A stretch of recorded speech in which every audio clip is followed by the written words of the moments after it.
Iniulat na isang source na harap-harapan umanong sinampal ng katotohanan ng Finance Minister ng China, si President Xi Jinping, tungkol sa pinaplano nitong giyera sa Indo-Pacific at sinabi na wala umanong pera ang kanilang bansa at sa katunayan ay baon na sila sa utang.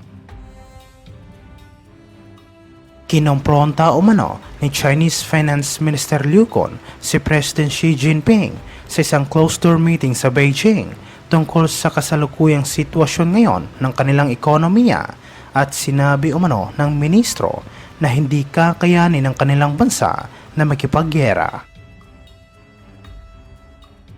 Inamin mismo ni Liu Kun sa harap ni President Xi Jinping na lubog sa utang ang kanilang bansa at posible umanong hindi makarecover ang kanilang ekonomiya kung maghahanap ito ng gulo sa Indo-Pacific.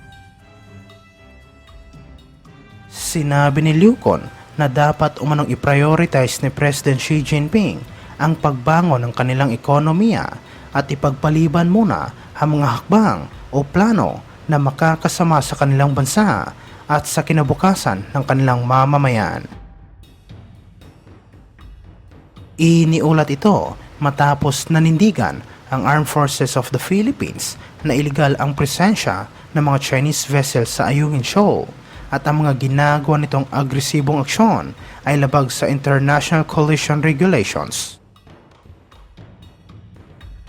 Tinukoy ng Armed Forces of the Philippines ang nangyaring insidente na kung saan isang Chinese Coast Guard vessel ang sa isang barko ng Pilipinas habang nagsasagawa ito ng isang regular na rotation and resupply mission sa Ayungin Shoal. Sinabi ng tagapagsalita ng Armed Forces of the Philippines na si Colonel Medel Aguilar na mga video at larawan na ipinakita nila ay nagpapatunay na nilabag ng China ang international na batas at kailangan umano nila itong ipakita ng paulit-ulit para maunawaan ng publiko ang totoong nangyari. Iginiit ni Aguilar na iligal at irresponsable ang ginawa ng Chinese Coast Guard at binigyang diin niya na hindi dapat manatili ang CCG sa West Philippine Sea, lalong-lalo na sa Ayungin Shoal dahil hindi umano ito otorisado ng gobyerno ng Pilipinas. Idinagdag niya ng Ayungin Shoal ay nasa loob ng exclusive economic zone ng Pilipinas at ito ay suportado ng United Nations Convention on the Law of the Sea o UNCLOS at ng 2016 ruling ng Permanent Court of Arbitration. Binanggit din ni Aguilar na malugod na tatanggapin ng Armed Forces of the Philippines ang anumang posibilidad na magsagawa ng Joint Maritime Patrol sa pinag-aagawang teritoryo sa West Philippine Sea kasama ng mga kaalyadong bansa ng Pilipinas tulad ng Estados Unidos at Japan. Samantala sa ibang aspeto naman, iniulat na nagpang-abot umano ang mga barko ng US Navy at Chinese Navy sa South China Sea habang nagsasagawa ng freedom of navigation ng Estados Unidos sa nasabing pinagtatalunang karagatan.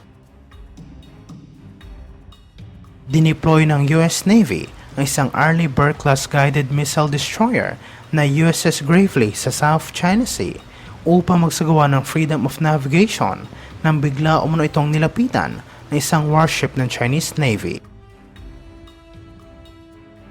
Sinabi sa report na sinubukan umanong paalisin ng Chinese Navy ang USS Gravely sa South China Sea, ngunit nang tumanggi ang nasabing US warship, bigla umanong lumapit ang barko ng komunistang bansa na nag-udyok naman sa mga Amerikano na magsagawa ng evasive maneuver. Agad na binantaan ng US Navy ang mga Chinese at sinabihan ang mga ito sa radyo na gagamit sila ng dahas kung hindi lalayo ang Chinese warship sa kanilang barko. At pagkatapos ng ilang minuto, unti-unti umunong dumistansya ang Chinese Navy.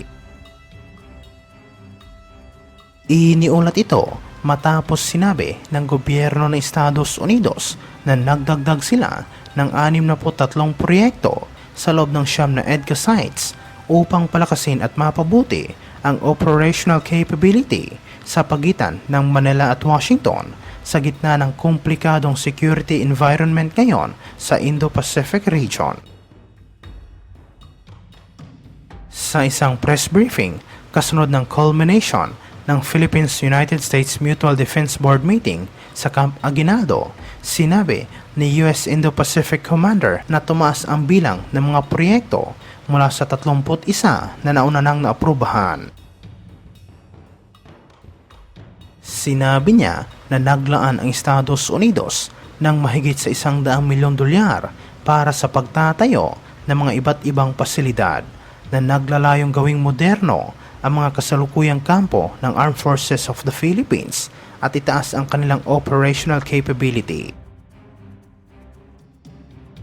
Anya na titiyakin ng alyansa ng Estados Unidos at Pilipinas ang pagkakaroon ng free navigation flights at trade passage sa Indo-Pacific at inaasahan din umano na lalo pang lalakas ang kooperasyon ng dalawang bansa dahil sa EDCA.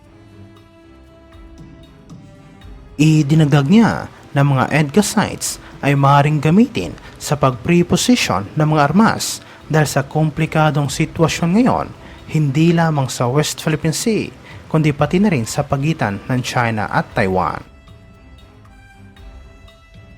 Hindi naman nagbigay ng iba pang detalye maliban lamang ang tungkol sa pagtaas ng bilang ng mga proyekto sa ilalim ng Enhanced Defense Cooperation Agreement na naglalayong pahusayin ang humanitarian at disaster response mechanism ng dalawang bansa.